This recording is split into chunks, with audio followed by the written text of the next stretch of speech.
Hey guys!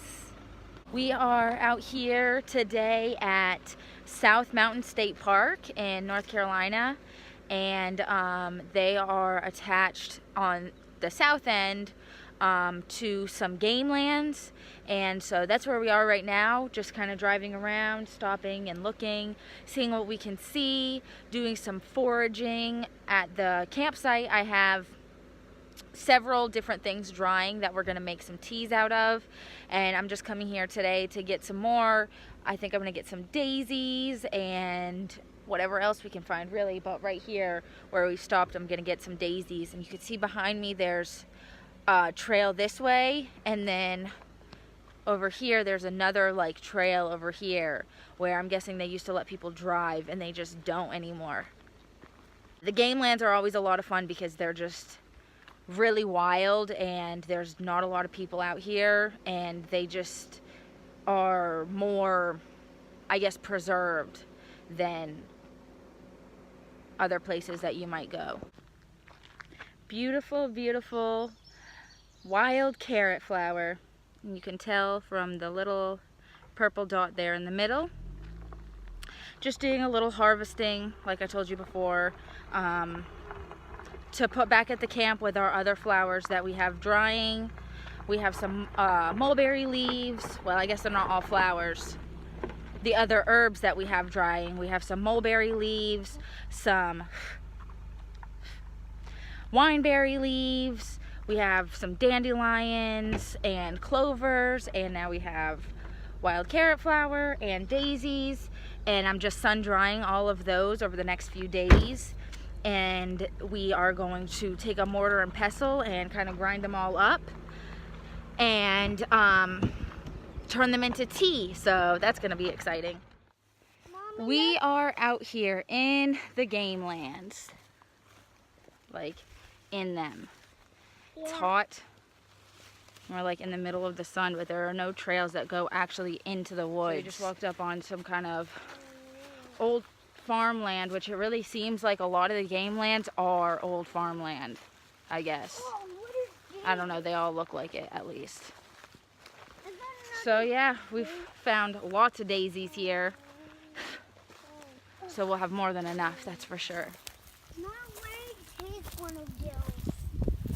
Oh wow, we're getting some breeze now.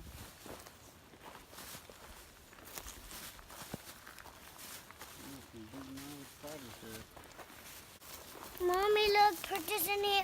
Huh? Hey, Curtis. There's an arrowhead.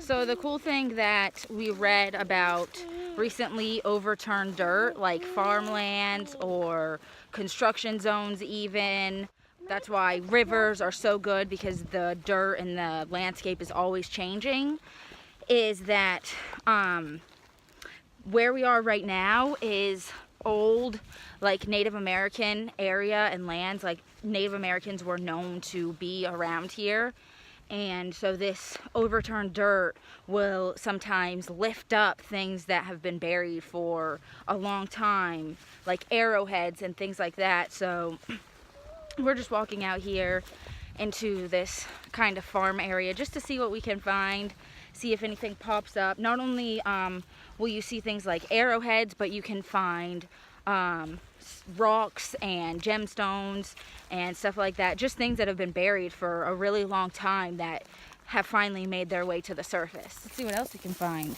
Wow, look at this. Wow. Can we take this? You want to carry it? Yeah. All right, carry it with you.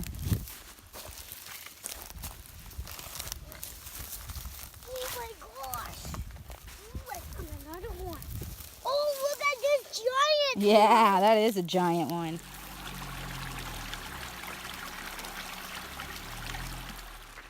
The river's gorgeous, isn't it?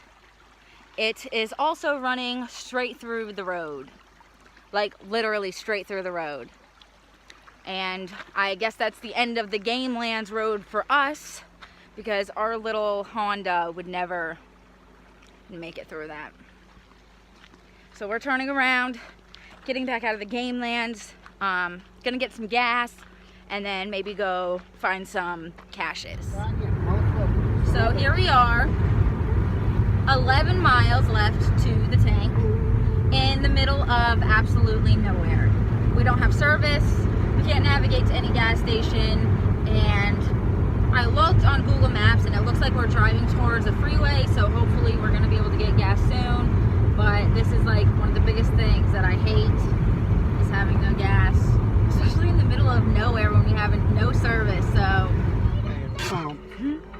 0 miles, you guys, 0 miles, and we get here, and that's thanks to Google Maps. So thanks, Google Maps, for being so terrible. Let me turn this down so I don't get some kind of copyright something from YouTube. Thanks, Google Maps, for being so terrible that you led us to a gas station that literally doesn't even exist. We finally get service at like 10 miles left, and start to route to the closest gas station, and Google Maps tells us that there's this gas station called Express, and that it's 6 miles away. Well, actually no, it's 2.6 miles away, but then I go to route to it and it tells me that it's 6 miles away because it takes us 3 miles out of the way to turn around, when you can literally just pull into somebody's driveway and turn around. So we cut that extra 3 miles, turn around, go to where this gas station's supposed to be, and it's nothing. We had just passed the game lands again, and there's nothing there at all. And so I'm watching all the gas dropping down, dropping down, dropping down. Thank goodness this gas station was 2.8 miles away, and we had 3 miles to go, and we made it, because to be honest, I was a little scared for a few minutes there. We are here on the weird back end side of some kind of doctor's office in Rutherfordton, North Carolina, to find a cache. Of course, that's why we're always in these weird places. Little baby tadpoles in here. I don't know if you guys can see them. There it is. Little baby tadpole. They look like a little spermies.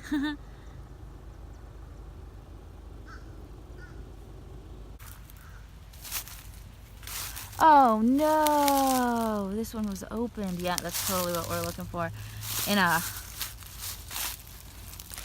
spider web.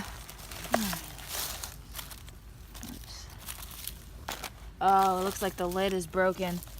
The lid has been broken, but it's in a Ziploc bag, so it's still safe. Hopefully, we'll see when we open it up. I'm just going back over here to the car to get a pen and to show Andrew.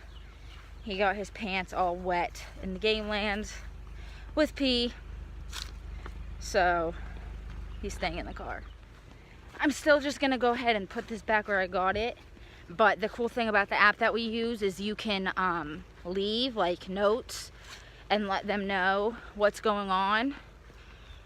I don't know what the exact thing that you're supposed to do in this situation.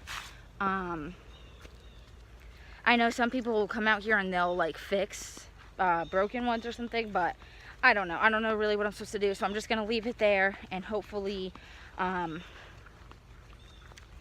we'll leave a note and with the picture, and the owner of this cache will come back out and be able to fix it up.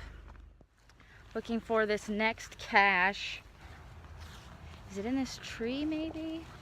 Yeah, 12 feet, 9 feet. So I'm thinking it's on this tree somewhere. We're 4 feet away. What am I looking for? Let's see.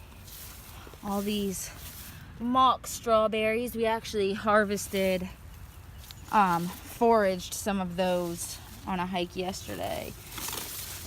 I don't see anything here. Oh my god, we can't find this thing anywhere. I know it has to be out here. Somebody found it like 2 weeks ago. But it's like just leading me to this tree over here, and it's just nowhere to be found. Alright, so we gave that simple little park and grab a good 10 minutes of searching. We were reading through the log and people were talking about how it's supposed to be at the base of the tree. So I think we're just gonna mark this one as did not find, unfortunately.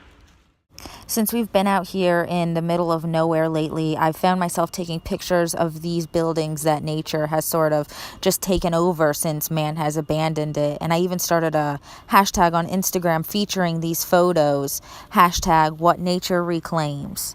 So I'm not really able to show much here at the nudist camp, mostly because they don't like pictures or videos being taken here for obvious reasons. Not everybody is comfortable with their naked self being posted.